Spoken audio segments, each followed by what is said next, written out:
estaba más abierta y habían más rayos y fotones que se expresaban. Entonces, el área donde uno vive, el ambiente donde uno vive, ¿hay diferencia entre la cantidad de fotorreceptores que uno puede recibir en el cuerpo?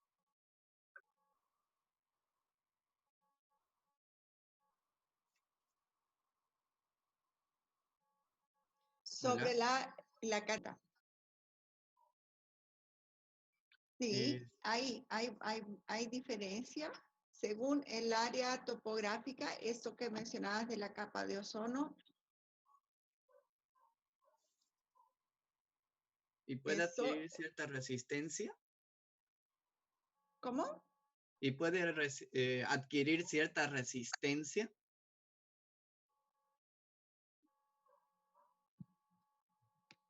A ver, los factores externos ambientales, pues, lo de la capa de ozono, vamos por esa parte.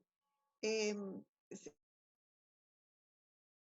ha recuperado, pero hay tiempos y hay zonas donde han habido esos agujeros, ¿no? Con destrucción de la capa de ozono. Y eso se ha dado más en la zona de la Antártida y, o sea, en el Polo Sur, en la zona de Australia. Ahora bien, hay días, sí, que hay más radiación que otros. Aparte de la hora, de todo eso que les mencioné, sí hay mayor radiación y menor radiación. Y eso en algunos lugares donde el cáncer de piel es un problema de salud pública, como por ejemplo Australia, volvemos a tomar este lugar como ejemplo, así como aquí el tiempo nos dice cuánto que la temperatura y el porcentaje de humedad, en estos países también se cuantifica la cantidad de radiación que hay, radiación ultravioleta, eh, B y A, y eso, y en algunas partes de Brasil que también tienen estos, digamos, monitores. En cuanto a los receptores, el principal receptor de los rayos ultravioleta es la melanina. Entonces, es cuando uno se broncea, teóricamente en un cierto grado va a ir absorbiendo, es por toda esa absorción de los rayos ultravioleta y se va estimulando más melanina. Entonces, ahora si racialmente tú puedes mejorar esa tolerancia a la radiación, no hay. Lo único que te mejora son los protectores solares. Ahora, hay unos protectores solares ahora que se hacen, que son por vía oral, que no reemplazan los protectores solares tópicos, pero sí ayudarían a capturar la radiación. Entonces ahí creo que va dirigida a tu pregunta a eso. Sí existen estos receptores de radiación que bloquearían la absorción de los radios ultravioleta a nivel celular, pero, pero no llega a reemplazar a los protectores tópicos. Muchas gracias, doctora. Ya, de nada. Muy bien. Entonces, vamos a empezar a dictar nuestra clase. Y aquí vamos a hablar de varias enfermedades. Todas, excepto una, que se las voy a mencionar cuando la pasemos, están en el libro y están muy bien descritas. La enfermedad de Hansen o lepra es una enfermedad muy antigua, es descrita en libros en Egipto, en la Biblia, etc. Esta es una enfermedad muy antigua y es una enfermedad muy estigmatizada. Antiguamente a los enfermos de lepra se los aislaba por el temor de contagio y ahí se crearon los leprosarios. Aquí en Santa Cruz estaban los negros y después hicieron el hospital de Jorochito, que lo hicieron tan lejos porque los mismos médicos tenían miedo de algunos, ¿no? Seguramente no todos, de la lepra. Y aunque se ha disminuido mucho su incidencia, todavía tenemos lepra en el mundo y entre estos lugares, Bolivia todavía tiene lepra. Es una enfermedad infecto-contagiosa causada por el Mycobacterium leprae. Afecta la piel, el sistema nervioso periférico y eventualmente la forma leprótica puede ser sistémica. Afecta a todas las razas, es más frecuente en adultos, se presenta en todos los climas y lo único que sí actualmente predomina en los países subdesarrollados. El mecanismo de contagio más probable es la acción, aunque todavía hay algunos autores que postulan la hipótesis de que sería también a través de la vía oral. La teoría cutánea es la menos aceptada. Entonces, eso es algo muy importante para tomar en cuenta y también el hecho de que requiere un contacto íntimo y muy prolongado entre un paciente contagioso y huésped susceptible. Contrario a lo que la gente pensaba en la época, cuando se hacían los leprosarios, etcétera, el contagio de la lepra es muy difícil. No es como lo que tenemos ahora con el coronavirus. Necesitas un contacto de mucho tiempo. Y no todos van a contraer lepra. Y los que contraen lepra dependiendo de su condición genética, su susceptibilidad genética, van a desarrollar el tipo de forma clínica. Vamos a utilizar la clasificación de Chopin para entender las más clínicas de la lepra. Esta es la más simple.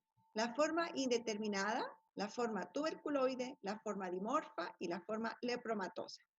Hay otras variantes clínicas, que eso está también en su libro, y dentro de esta gran clasificación también hay subclasificación. Pero otra vez recordamos que estamos aprendiendo lo más básico, lo más importante. Para la OMS hay dos grupos. Está la pau bacilar, que es no contagiante, y en ellas está la forma tuberculoide y la forma indeterminada. Y las multibacilares son contagiantes, la forma dimorfa y lepromatosa. ¿Me disculpan un minutito, por favor?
Perdón, decíamos que la forma pau bacilar es no contagiante y entre estas está la tuberculoide y la indeterminada.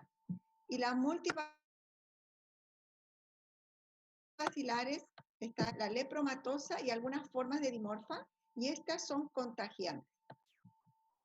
La indeterminada se caracteriza por una mácula hipocrómica o eritematosa leve, disestésica, anhidrótica, alopésica, y la reacción de Mitsuda puede ser positiva o negativa dependiendo al polo que evolucione.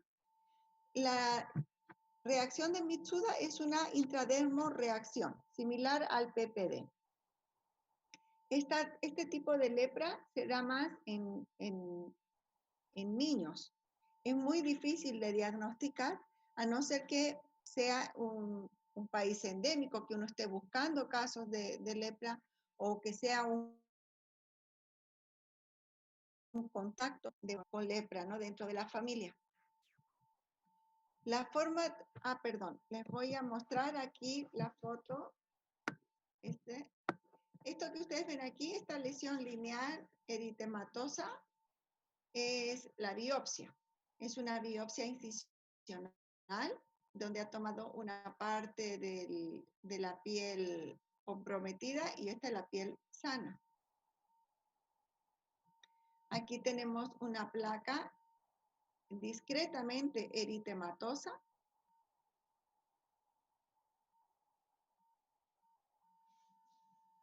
con una discreta escama.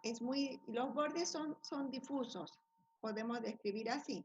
Si hacemos una prueba de tacto o de temperatura, pues ahí vamos a ver que hay una disestesia, hay una disminución de la sensibilidad.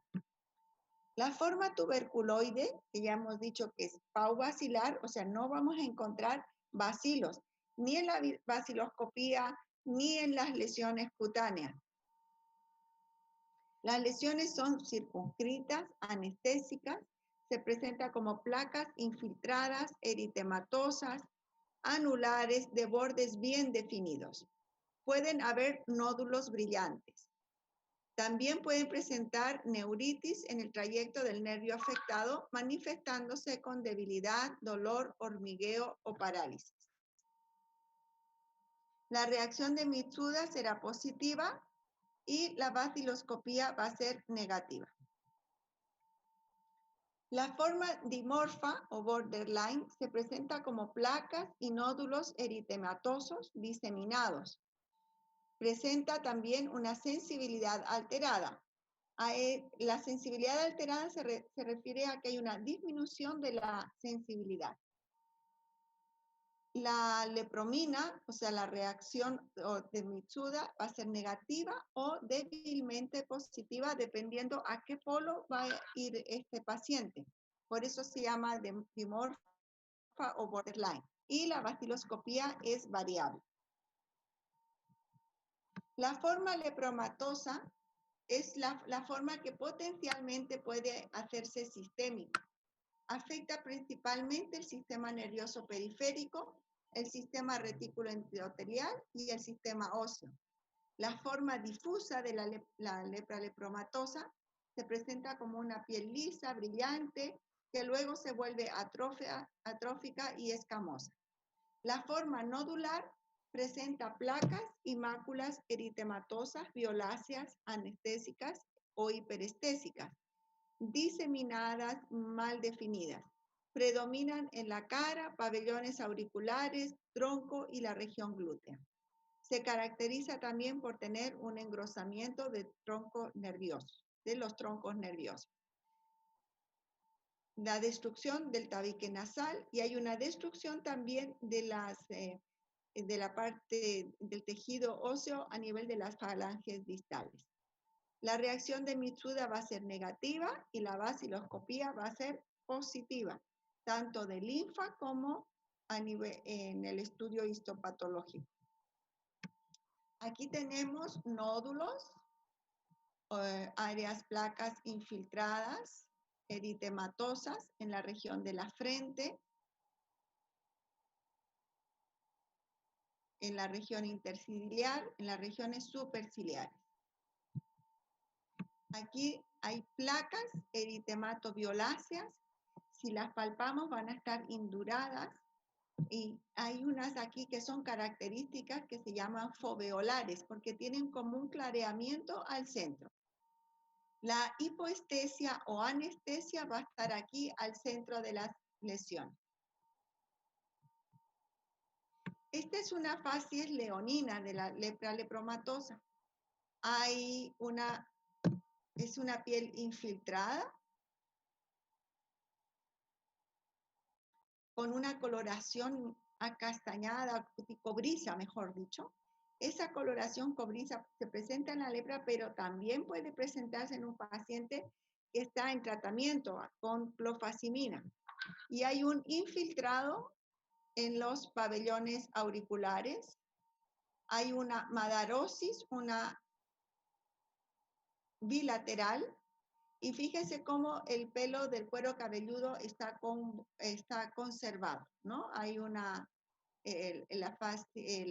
la cabellera, ¿no? El bacilo tiene predilección por las áreas frías y el cuero cabelludo es una área muy irrigada, entonces con calor, entonces es donde menos están a nivel del cuero cabelludo. Y aquí, fíjense en los pabellones auriculares, cómo está infiltrado. Este es un lugar importante, porque más se hace la vaciloscopía de linfa, perdón. Aquí también tenemos placas eritematoacastañadas, infiltradas en la frente, en las regiones malares, infiltración en los lóbulos de las orejas.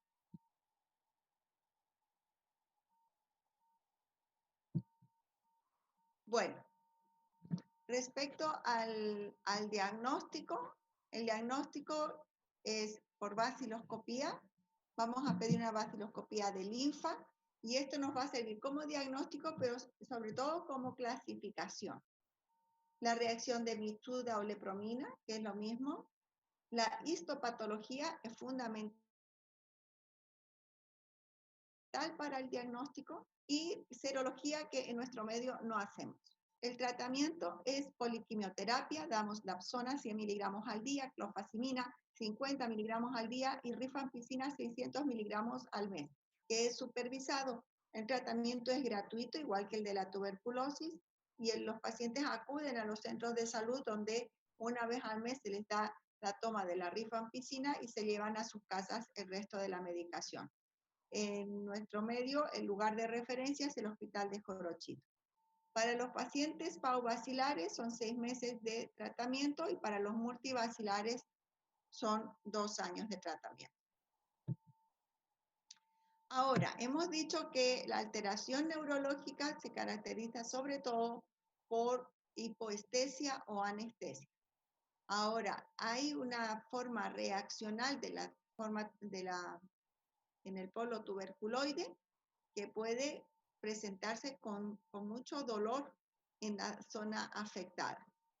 Bueno, aparte de esto, tenemos que conocer los cuadros reaccionales de la lepra. El tipo 1 se trata de un mecanismo inmunológico tipo 4, es una reacción de conversión o de reversión. Por ejemplo, un paciente con una forma dimorfa que está yendo a un polo lepromatoso, entonces se llama de conversión. O de reversión, un paciente que está en tratamiento y está comenzando a mejorar y hay destrucción de los bacilos y sería una reacción de reversión. Se caracteriza por astenia, mialgias y fiebre. Hay una exacerbación de las lesiones y la aparición de lesiones nuevas y el tratamiento es con corticosteroides. Los pacientes generalmente necesitan ser internados para manejar bien estas reacciones. La reacción tipo 2 o eritema nodoso leproso es un mecanismo inmunológico tipo 3. Se presenta con inmunocomplejos, ¿no? Si recuerdan los mecanismos de hipersensibilidad. Astenia, mialgias, fiebre, artralgias, náuseas y vómitos. Puede presentarse como un eritema nodoso generalizado, o sea, no tanto a nivel delimitado a las regiones pretibiales, como en el anterior eritema nodoso que vimos, y puede presentarse también como eritema polimorfo, como eritema necrosante, y ahí se conoce con el nombre de fenómeno de Lucio. El tratamiento del eritema nodoso leprótico es con talidomida. Aquí los corticoides no son de elección. No sé de dónde salió esta rayita. Bueno, ¿hay alguna pregunta hasta ahí? Preferiría que ustedes anoten rapidito en el chat para que sigamos avanzando y después leemos las preguntas. Y si alguien me puede decir por qué apareció esta rayita en mi diapositiva, le agradecería mucho. No sé de dónde es. Leishmaniasis es una enfermedad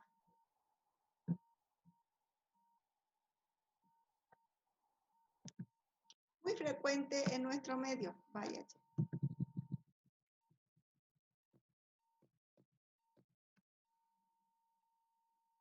Se distribuye la leishmaniasis, hay en África, hay en Europa también, hay en Asia y hay en América. Nosotros nos vamos a ocupar solo de la que no, presenta en Bolivia. No vamos a hablar de otros tipos de leishmaniasis. Bueno, una leishmaniasis que es denominada la leishmaniasis, y le falta una del Nuevo Mundo. Es una enfermedad infecciosa, es una zoonosis causada por un protozoario del complejo Leishmania brasiliensis y del complejo Leishmania mexicana en su forma tisular. La transmisión se hace de un vector del género Lutzomia, donde se encuentra en su estado flagelado, o sea, promastigote. La distribución es desde el sur de México hasta el norte de Argentina. Donde no se encuentra es en Chile. Hay otros tipos de leishmania y ustedes lo van a revisar en su libro. Predomina en las zonas tropicales, en las áreas selváticas. La leishmaniasis, la que tenemos en Bolivia, es la forma mucocutánea. Siempre inicia como una forma cutánea. O bueno, en medicina nunca podemos decir siempre, pero casi siempre. Se localiza en áreas expuestas, o sea, donde nos ha picado el mosquito. Puede ser lesiones únicas o múltiples. Se inicia como una pápula de 2 a 8 semanas luego de la picadura del mosquito y va a ir creciendo paulatinamente hasta formar una úlcera. La úlcera se caracteriza por un borde infiltrado, elevado, con un fondo rojo granulomatoso por el tejido de granulación.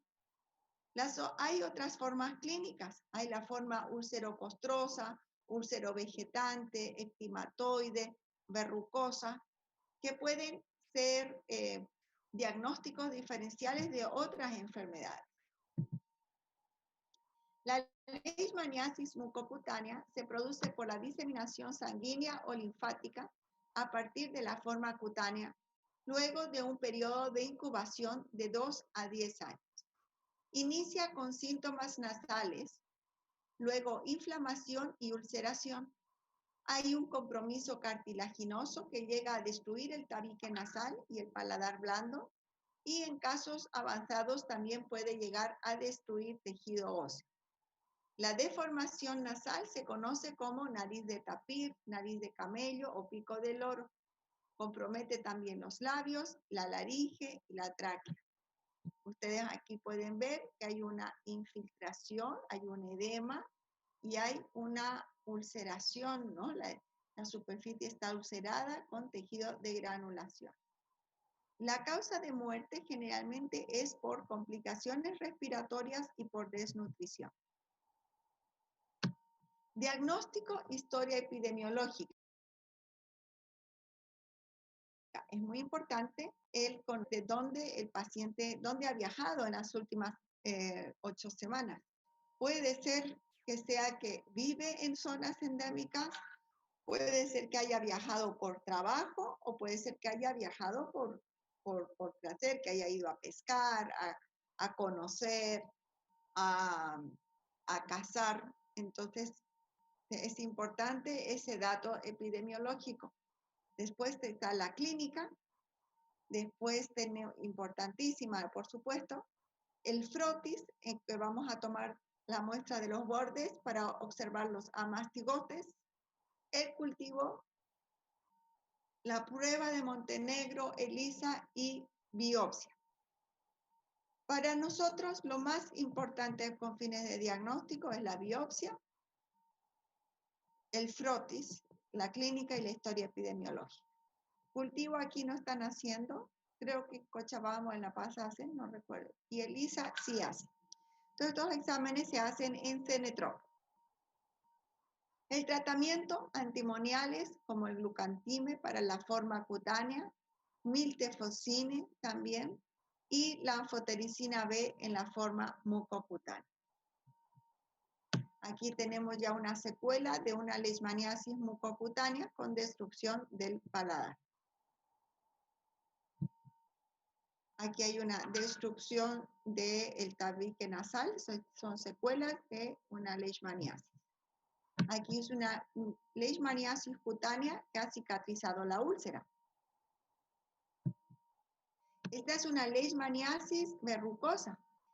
Aquí nos planteamos varios diagnósticos diferenciales, entre ellos la tuberculosis cutánea, esporotricosis, también un carcinoma espinocelular podría ser un diagnóstico diferencial.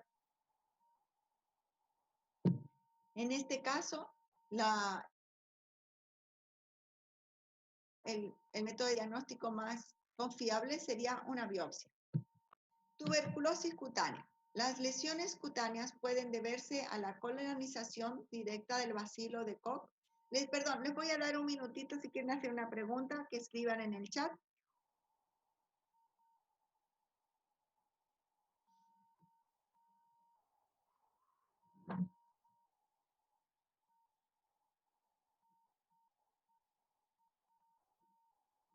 Ya, todas vamos a responder al final, mejor.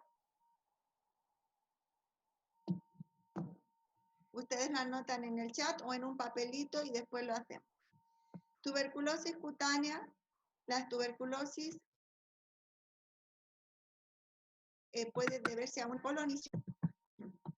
una colonización directa del bacilo de Koch o secundarias a un proceso de hipersensibilidad a distancia del foco primario. A esto se les conoce con el nombre de tuberculides. Las primeras son bacilíferas, o sea, van a estar la presencia del bacilo de Koch, y las segundas abacilíferas. La incidencia es menor al 0,1%.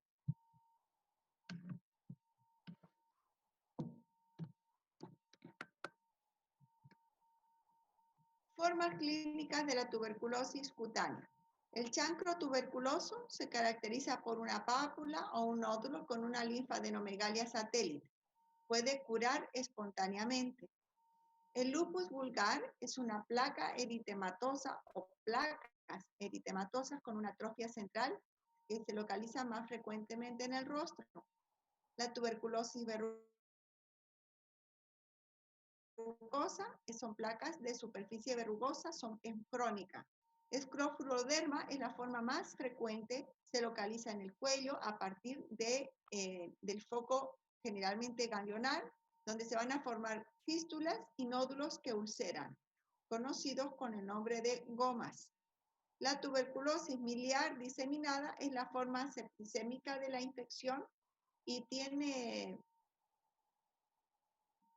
un polimorfismo, no tiene una característica, o sea, puede presentar nódulos, pápulas, todas diseminadas. Las tuberculides más importantes y descritas en su libro está eritema nodoso, el eritema indurado de Bazán, tuberculides papulonecrótica, tuberculides papulosa simple y el líquen escrofulosorum.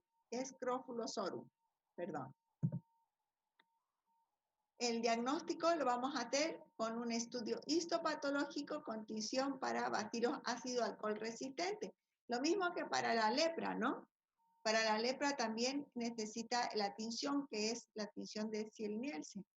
Y el tratamiento es el mismo que para la tuberculosis pulmonar, con isoniazida, rifampicina, etambutol y piracinamida.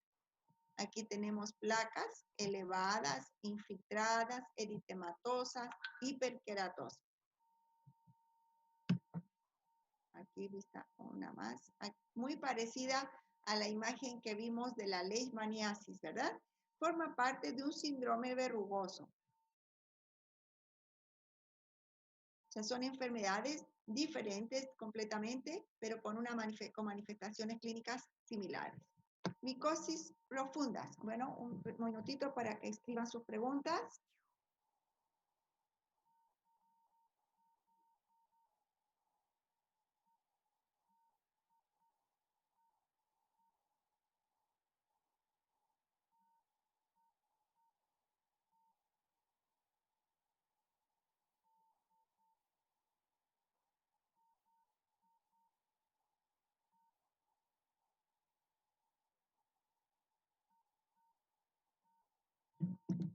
Se llaman micosis profundas porque afectan tanto las capas más profundas de la piel como tejidos adyacentes como músculo, tejido cartilaginoso, tejido óseo, y también pueden afectar otros órganos, pulmones, pueden ser hígados, pueden ser sistémicas.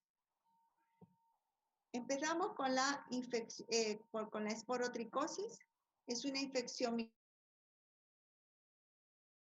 micótica de la piel, el tejido celular, que afecta también, perdón, el tejido celular subcutáneo y los linfáticos.